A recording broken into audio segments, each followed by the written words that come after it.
Isang umaga, napasigaw at napabalikwas si Suna sa kanyang higaan dahil sa panaginip na si Haro ang pinakasalan niya at hindi si Kyoko na crush niya.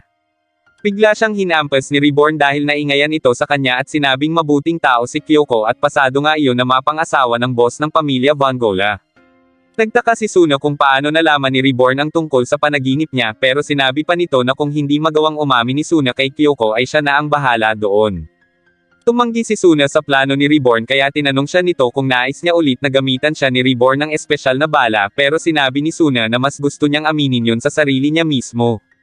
Habang naglalakad si Suna ay bigla siyang binati ni Kyoko kaya naisip niyang lapitan ito para umamin na sana pero dumating naman si Sasagawa kaya tumakbo na palayo si Suna. Nang nasa silid-aralan na sila ay iniisip ni Suna na yayain si Kyoko na sabay na silang kumain, ngunit nang sasabihin niya na iyon ay bigla namang dumating si Yamamoto at ito ang nagyaya sa kanya na sabay na silang kumain.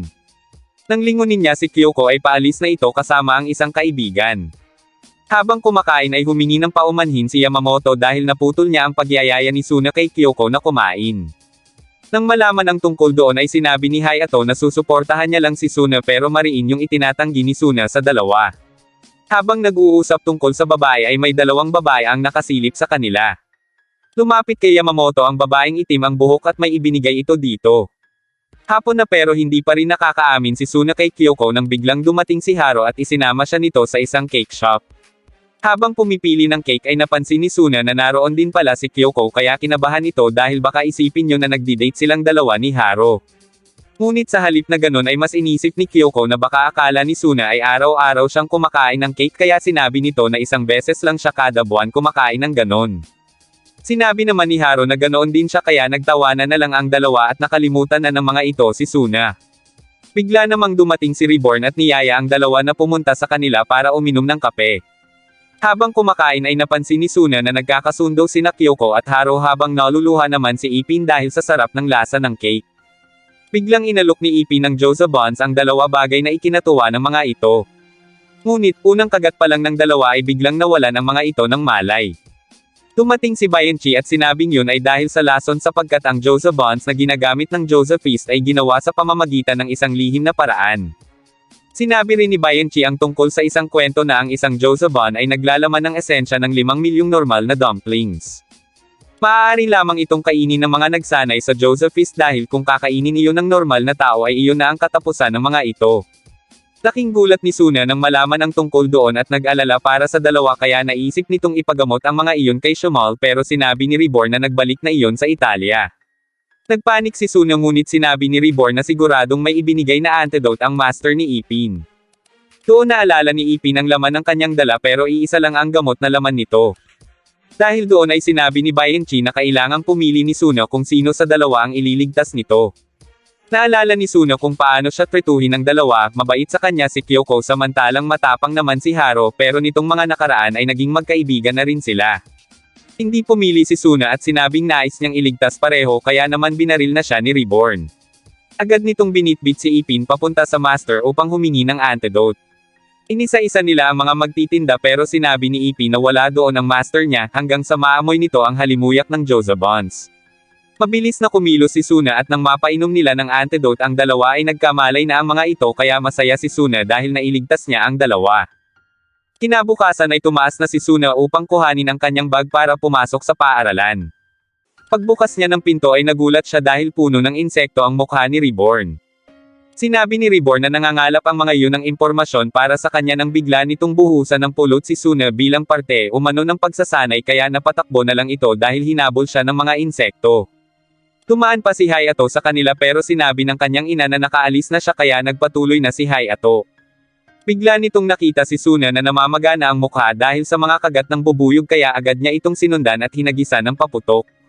Sa klinik ng paaralan ay todo hingi ng paumanhin si Hayato sa kanyang nagawa pero sinabi ni Suna na ayos lang siya. Nahihiya umano si Hayato dahil nangako pa naman siya kanina sa ina ni Suna na siya na ang bahala dito. Dahil doon ay sinabi ni Hayato na sasanayin pa niya ang sarili upang maging mas malakas at maging mas karapat dapat na maging kanang kamay ni Suna. Biglang dumating si Reborn at sinabing sakto dahil tumatanggap siya ng mga aplikasyon para sa tradisyonal na programa ng pagsasanay sa pamilya ng Von Gola. Naisip ni Hayato na iyon na ang pagkakataon niya lalo na at umaasa sa kakayahan niya si Reborn. Dumating doon sina Bianchi at Shamal kaya sumama na naman ang pakiramdam ni Hayato. Sinabi ni Bianchi na kung ganoon ang sitwasyon ni Hayato ay hindi yun magagawang sanayan ni Reborn. Gayunpaman pilit nagsalita si Hayato at sinabing gagawin niya ang lahat para maging kanang kamay ni Suna. Dahil doon ay magsisimula na agad sila kinabukasan ng pagsasanay at makakasama rin ni Hayato si Yamamoto na kasalukuyan ng nag-eensayo sa larong baseball. Kinabukasan ay maagang nakarating ang tatlo sa lugar kaya habang naghihintay kay Reborn ay nag-warm up muna ang dalawa. Pagkarating ni Reborn ay nagsimula na ang mga ito at nauna na si Yamamoto sa pag-insayo gamit ang ball ang sumasabog na mula pa sa Bongola at tinatawag iyong micro hammer. Para sa susunod na pagsubok ay tinawag na ni Reborn si Dino na nakasakay sa isang tangke. Kailangang maiwasan ni Yamamoto ang mga bala na ibinubuga ng tangke. Habang nangyayari iyon ay biglang napadaan si Haro sa lugar at muntik na itong matamaan ng bala bagay na ikinatakot nito. Tuwang-tuwa naman si Yamamoto dahil akala nito ay laro lang iyon pero ang hindi nito alam ay katapusan niya na oras na matamaan siya. Maya-maya pa ay oras na para si Hayato naman ang sumalang pero magkaiba sila ni Yamamoto ng estilo ng pagsasanay. Unang susubukan ang bilis ni Hayato sa pamamagitan ng paglaban sa hangin pero nagulat si Suna dahil iniba lang naman nito ang style ng buhok ni Hayato. Iyon umano ang ultimate hairstyle na binuo ni Bongola na tinatawag na Air Resistance Zero. Inisip ni Suna na nagustuhan naman ni Hayato ang hairstyle ngunit sa isip nito ay ayaw talaga yun ni Hayato pero kung iyon umano ang nababagay para maging kanang kamay ni Suna ay tatanggapin niya iyon. Maya-maya pa ay sinabi ni Reborn na ang kapangyarihan naman ang sunod pero tinanong ito ni Hayato kung merong mas mabilis na paraan ng pag-eensayo. Sinabi ni Reborn na meron naman basta magawang paginahin ni Hayato ang 70% ng utak nito nang sa gayon ay maging mas malakas din ito. Para magawa yun ni Hayato ay kailangan niyang kontrolin ang kanyang utak kaya dumating doon si Ipin dala ang espesyal na ramen. Kakainin niya yun at kailangan niyang mapigilan ang Joseph Fist ni Ipin. Ang Joseph Fist ay isang estilo ng pakikipaglaban sa pamamagitan ng pagmamanipula sa utak at pagpapagalaw ng kusa sa mga kalamnan. Kung makakain ni Hayato ang ramen habang nilalabanan ang Joseph Fist ay magagawa nitong kontrolin ang kanyang utak. Agad na tinanggap ni Hayato ang hamon pero umpisa pa lang ay hindi niya na iyon malabanan at sari-sari pa ang palusot para hindi siya mahalata hanggang sa maisaklab niya kay Suna ang isang mangkok ng ramen. Agad itong humingi ng paumanhin kay Suna nang biglang dumating doon sina Yamamoto at ibinalita ni Dino na naiwasan ni Yamamoto ang mga bala. Biglang nag-walkout si Hayato kaya sinabi ni Reborn na hayaan muna iyon at bibigyan niya muna ng panibagong aralin si Yamamoto. Kailangan nitong matamaan lahat ng micro hammer gamit ang batuta. Malungkot na naglakad si Hayato dahil iniisip nito na kay Yamamoto na dumidepende si Suna. Samantala, habang patuloy na pinapalo ni Yamamoto ang mga micro hammer ay aksidenteng papunta ang isa niyon sa pwestong kinatatayuan ni Kyoko. Tatakbo na sana si Suna palapit kay Kyoko pero bigla naman itong nadapa kaya naman oras na para gamitin muli ni Reborn ang desperation shot. Agad na sinalo ni Suna ang micro hammer at ipinasang muli kay Yamamoto, ngunit ang batutang hawak nito ay biglang naging espada kaya sa halip na sumabog ay nahati lang ang bomba. Ipinaliwanag ni Reborn na kapag ang batuta ay umabot sa bilis na 300 kilometro bawat oras ay magbabagong anyo iyon bilang espada, kaya ngayon ay tatawagan niya na iyong batute ni Yamamoto. Natapos na ang pagsasanay ni Yamamoto habang si Hayato naman ay malungkot at naalala kung paano siya minaliit noon sa pagsali niya sa isang pamilya sa Italia. Biglang dumating ang ina ni Suna at nabanggit nito na laging ikinikwento ni Suna ang tungkol kay Hayato at walang araw na hindi nabanggit ni Suna ang pangalan nito. Dahil doon ay naisip nito na nagkamali siya dahil umaasa pala sa kanya si Suna kaya agad itong tumakbo. Pinuntahan niya si Suna at humingi ng paumanhin at saka ipinagpatuloy ang pagkain ng ramen habang nilalabanan ang Joseph Fist ni Ipin. Sa sobrang determinasyon ni Hayato ay hindi na nito napansin na ang kinain niya ay luto ng ate niya. Kinagabihan, habang naghahaponan ay muling naikwento ni Suna si Hayato sa kanyang ina kaya napangiti na lang ito. Isang umaga, pagkagising ni Suna ay tinawag na siya ng kanyang ina para mag-almusal pero laking gulat nito nang makita ang tatlo na doon na nakatulog sa may lamesa. Sinabi nito na malapit na matapos ang 3 araw ng bagong taon pero natutulog pa rin ang mga iyon. Pilit pinababangga ni Suna ang mga ito para makakain na siya pero maging ang almusal ay nakain na umano ni Reborn. Dahil doon ay inialok na lang ni Bianchi ang niluto niya pero tinanggihan yun ni Suna kaya bumalik na lang ulit ito sa pagtulog. Kumpara sa Italia na meron lang isang araw ng pagdiriwang ng bagong taon, nagustuhan ng mga ito sa Japan dahil 3 araw yung ipinagdiriwang doon nang biglang magising si Reborn at sinabing may kailangan silang gawin. Sa labas ng bahay ay nanghihingi si Lambo ng otoshi-dama, ang otoshi-dama ay regalong pera sa Japan tuwing bagong taon. Dahil sa kahihiyan ay agad na pinigilan ni Suna si Lambo at humingi ng paumanhin sa mga taong nakarinig sa panghihingi nito, nang bigla siyang batiin ni Kyoko. Tumating din si Sasagawa pati na rin sina Haro, Hayato, at Yamamoto na nagtataka kung bakit sila inimbitahan ni Suna. Mas nagtaka si Suna dahil wala itong maalala na inimbitahan niya ang mga iyon. Tumating si Reborn at sinabing siya ang nagpatawag sa mga ito para sa pagsisimula ng opisyal na seremonya ng labanan ng pamilya ngayong bagong taon, at ang makakalaban nila ay ang pamilya Caballon. Ang labanang iyon ay isang tradisyon ng pamilya Von Gola bilang pagpapakita ng sigasig ng magkabilang partido para sa bagong taon. Pipili sila ng kinatawan na lalaban sa paligsahan at kung sinong makakuha ng mas mataas na puntos ay siyang mananalo. Ngunit ang matatalo ay kailangang magbayad ng 100 milyong yen bilang parte ng tradisyon, bagay na ikinagulat ni Suna. Maya-maya pa ay nagsimula na sila at si Reborn ang magiging hurado. Para sa unang hamon ay kailangan nilang bumunot ng swerte sa nakabukang bibig ng buwaya bago iyon magsarado. Sa mga papel na iyon nakasalalay ang puntos na makukuha ng magkabilang panig. Para sa pamilya Von Gola ay nagpresenta na si Sasagawa na siya na lang ang bubunot, pero laking gulat ni Suna dahil sa dami ng papel na binunot nito. Sa paghahangad na magkaroon agad sila ng mataas na puntos ay mas lalo lang silang nawalan dahil puro napakasamang kapalaran ang nilalaman ng mga papel. Para naman sa pamilya Caballon ay bumunot lang si Romario ng isa kaya nagkaroon ang mga ito ng 1 puntos. Para sa susunod na hamon kailangan nilang gumamit ng Battledore na may bigat na 50 kilo at ang Shuttlecock naman ay nasa 20 kilo. Sinabi ni Yamamoto na siya na ang lalaro dahil para din namang iyong paggamit ng bututa, at ang makakalaban naman nito ay si Brutus. Nagsimula na ang laban at parang sa larong badminton na kung sinong hindi makasalo sa Shuttlecock ay siya ang talo. 3 puntos ang katumbas ng larong iyon at ang mananalo ay makakatanggap ng 20 puntos. Unang hampas pa lang ay biglang nabitawan ni Yamamoto ang Battledore kaya bilang kapalit ay sinulatan ni Reborn ang mukha ng boss gamit ang itim na tinta. Sa pangalawang pagkakataon ay natumba naman si Yamamoto kaya dinagdagan ni Reborn ang sulat sa mukha ni Suna. Sa huling round ay nakuha na ni Yamamoto ang tamang estilo kaya naman nang muli nitong hampasin ang Shuttlecock ay hindi na iyon tinamaan ni Brutus. Gayunpaman, ang pamilya Caballon pa rin ang nakakuha ng puntos dahil lumabas sa laruan ang Shuttlecock.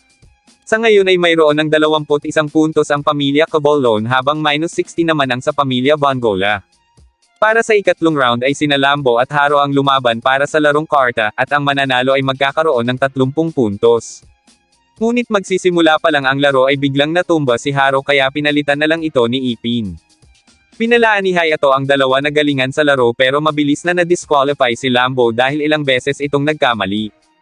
Ngayon ay si Ipin na lang ang inaasahan ni Suna kaya ipinaalala ng mga ito na isuot ni Ipin ang salamin nito para makakita ng maayos. Ngunit ang pagbabasa naman ang naging problema nito dahil hindi nakakabasa ng hiragana si Ipin. Dahil doon ay muling napunta sa pamilya Caballon ang puntos, bagay na nagpahina sa loob ni Suna. Para sa susunod na laro ay sinabi ni Hayato na siya na ang lalaban at nangakong ipapanalo niya iyon. Ngunit natalo rin ito dahil mali ang pagkakalagay nito sa mga parte ng mukha habang nakatakip ang mga mata.